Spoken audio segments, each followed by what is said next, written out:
Race analyst PhD proving hate and degradation outdoors again at one of my favorite fishing spots here in Tennessee.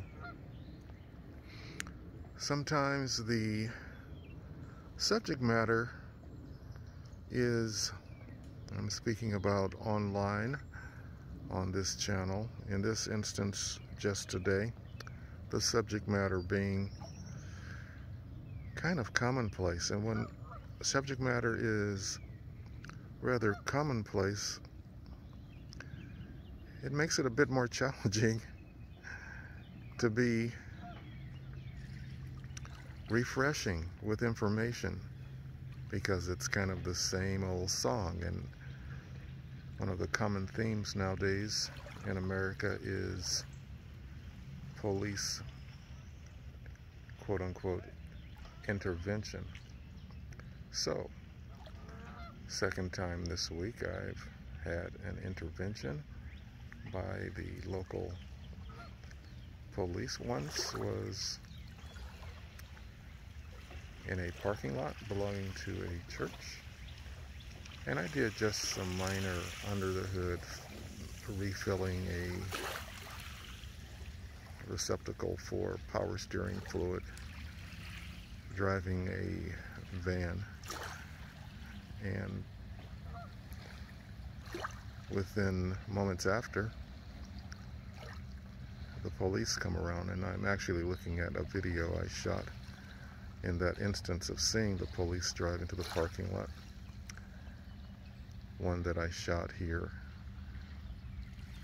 That was about 2 days prior for that video. So I noticed the police, and it's about time to roll out, and as I do that, that's when the police put the sounding of an alarm, the siren, and the lights, and I stop. And the good thing I'm going to say, which makes sort of a twist on the profiling, is that if you have everything in order, your insurance, your registration, you're a good citizen, it's really an opportunity for them to become aware that everybody that they possibly, maybe, seems to be profiling is not one to be so suspicious of. But what you have are people that make telephone calls, and you know, the popular name we give nowadays is Karen to those sorts who think, for whatever reason, and we think firstly, not because of oversensitivity, because there is a reality of profiling people based on their complexion and heritage. So at that church parking lot where I sat, somebody could have called the police, but thank goodness police do their job, because it could have been the flip side.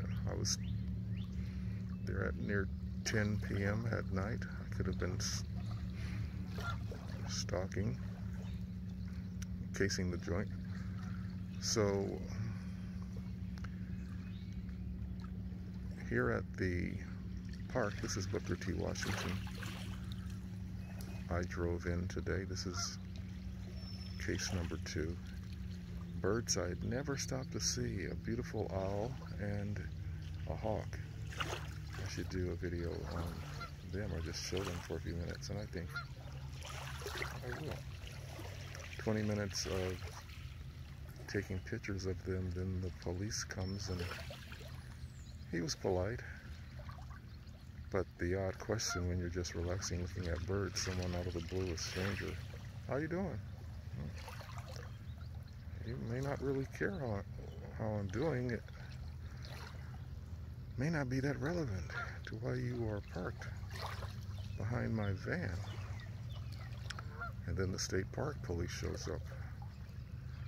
And then maybe 5 minutes into this, a third ranger, a ranger shows up. So somebody had alerted the police that the strangest question, your sun visor, it was in your window? No. Well, somebody called and said because your license plates have unmatching states front and back that it's sort of suspicious. And the way you drove into the lot is sort of suspicious. Let me hold with two hands. I've been holding this camera with one, holding a fishing pole in the other. So the good thing, again, when you have all of your paperwork and your social standing in order, you're not on the run, no problem. You want to see my ID? You can see how old I am. You can see one of my residents. And then you get to hear me give you a lecture in a respectful way. So what I do is I use the opportunity to let them know in the climate that we're in, a climate of police abuse, profiling. This time I just mentioned the profiling piece, and I stress to the young officer to always keep in mind when you're stopping individuals who have basically done nothing but have had someone call the police on them, that it is a strange occurrence in their mind. It's odd. And so, beyond those sentiments, I articulated myself in a fashion that who knows what sinks into the minds of law enforcement nowadays, but what they don't get in training, sometimes they can get in the field if you're willing to go there as a citizen. So I suggest, if you have an opportunity to school law enforcement in a respectful way, everything doesn't have to be confrontational. And so, I mean from them or from us as citizens. So we're in control of a certain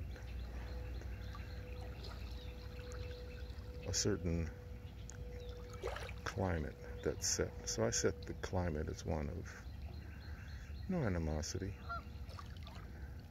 no fear, but let me give you some information to enlighten you about how the public feels.